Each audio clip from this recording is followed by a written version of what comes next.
West Lodge Park Hotel sits in 35 acres of countryside in North London. It's been a family-run business for 250 years.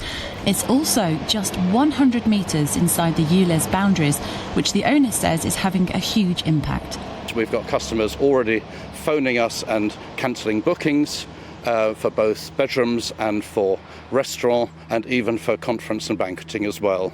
The bedroom customers, if they have a non-ULEZ compliant car, will need to pay an extra £12.50 on check-in and an extra £12.50 on check-out the next morning. So you can do the maths. It doesn't make any sense for them to stay here.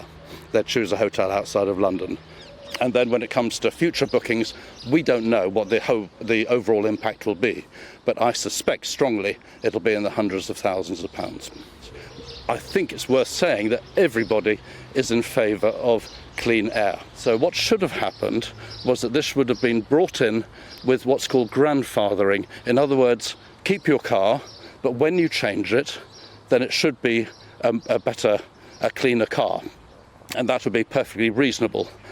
What's happened instead is there's been this cut-off date of the 29th of August, and suddenly everybody is scrambling around like mad, both car drivers and van drivers, trying to find second-hand cars that are compliant.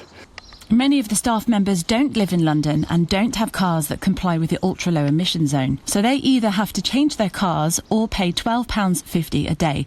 That adds up to at least £250 a month, and as they don't live in London, they're not eligible for compensation through TfL's scrappage scheme. Some people have actually thought about changing their job because if they're on minimum wage, then it's just too high an expense for the average person, and some of those other people don't live in London either, so it's just literally a cost to come to work. There is also concern that the ULEZ signs don't make it clear that people may have to pay £12.50 and end up with a £180 fine. I mean, there's very little signage at all just outside the hotel. There's one small sign, and so I definitely think people will even come into the hotel that won't even be aware that they've gone into the ULEZ zone at all. So I think it's incumbent on us as a hotel to really warn people that they need to check whether they're compliant or not, because some people will not be aware that they've gone into the zone.